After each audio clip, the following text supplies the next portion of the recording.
বামপন্থী ও ডানপন্থী এই দুটি শব্দের সাথে রাজনৈতিক অঙ্গনে আপনার কিছুটা বিচলন থাকলে আপনি নিশ্চয়ই শুনে থাকবেন। মূলত মতাদর্শগত ভিন্নতার কারণে এই ডানপন্থী ও বামপন্থীর উদ্ভব বলে মনে করা হয়।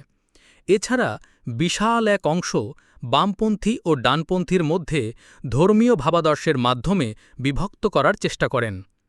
বামপন্থী সহজ ভাষায় বামপন্থী রাজনীতি বা লেফট উইং পলিটিক্স হল প্রচলিত ধর্ম, সমাজ ও গতানুগতিক বিধিবিধানের বাইরে গিয়ে রাজনীতি করা। তাদের আদর্শিক ভাবনা হল ধর্ম ও রাজনীতি দুটো আলাদা বিষয়, আর সেজন্য তাদের রাজনৈতিক কার্যক্রম ধর্মীয় বিষয়কে আলাদা রেখে সবকিছু সম্পন্ন করতে দেখা যায়। আরেকটু ব্যাখ্যা করে বললে তারা রাজনীতিতে ধর্মীয় বিষয়ে প্রশ্রয় দেবার পক্ষে নন। এ মতাদর্শকতাদের রাজনৈতিক বৈশিষ্ট্য হল সাম্য, ভ্রাতৃত্ব, অগ্রগতি এবং রাষ্ট্র সংস্কারের উপর জোর দেওয়া। ডানপন্থী প্রচলিত সমাজ, ধর্ম ও নিয়মনীতির অনুকূলের রাজনীতি হল ডানপন্থী রাজনীতি, যেখানে প্রাচীন শাসনের আমূল পরিবর্তনের প্রতি চরম বিরোধিতা এবং ঐতিহ্যগত সমাজ রক্ষাই ছিল তাদের একমাত্র লক্ষ্য।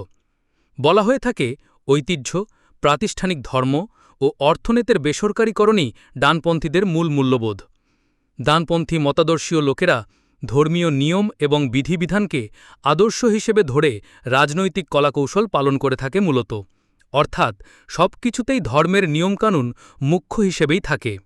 বামপন্থী ও ডানপন্থী রাজনীতির উত্থান ১৯৭৯ সালে ফরাসি বিপ্লবের সময় পার্লামেন্টের ডান পাশে বসত শাসক দল, অর্থাৎ অভিজাত শাসন ব্যবস্থা, রাজতন্ত্র, অভিজাততন্ত্র ও প্রাতিষ্ঠানিক ধর্ম তথা চার্চ প্রতিষ্ঠান ইত্যাদির সমর্থিত ব্যক্তিবর্গ, আর তাদেরকে তখন থেকে ডানপন্থী বলার রীতি শুরু হয়।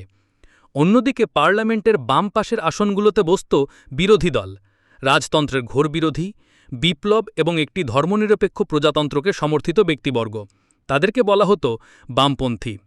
বলা বাহুল্য, ফ্রান্সের এমন রীতি দেখে দুই মতাদর্শের ব্যক্তিবর্গদের বাম ডানে বসার রীতিও শুরু হয়। মূলত সমাজতন্ত্র, প্রজাতন্ত্র অর্থাৎ যারা রাজতন্ত্রের ঘোর বিরোধী তারাই বামপন্থী হিসেবে সর্বমহলে পরিচিতি লাভ করে। এদিকে ১৮১৫ সালে যখন রাজতন্ত্রের পূর্ণ প্রতিষ্ঠা হয়, তখন এই উগ্র রাজতন্ত্রদের ডানপন্থী হিসেবেও ডাকার রীতি চালু হয়। পরবর্তীতে এই রীতি আরও বিস্তৃত হয়ে ইংরাজি ভাষায় অভ্যস্ত দেশগুলোতে তা উদারপন্থী, রক্ষণশীল, ঐতিহ্যগত উদারপন্থী, উদারবাদী রক্ষণশীল এবং পাশাপাশি খ্রিস্টীয় গণতান্ত্রিক এবং কিছুটা জাতীয়তাবাদীদের নির্দেশ করতে ডানপন্থী শব্দের ব্যবহার হতো।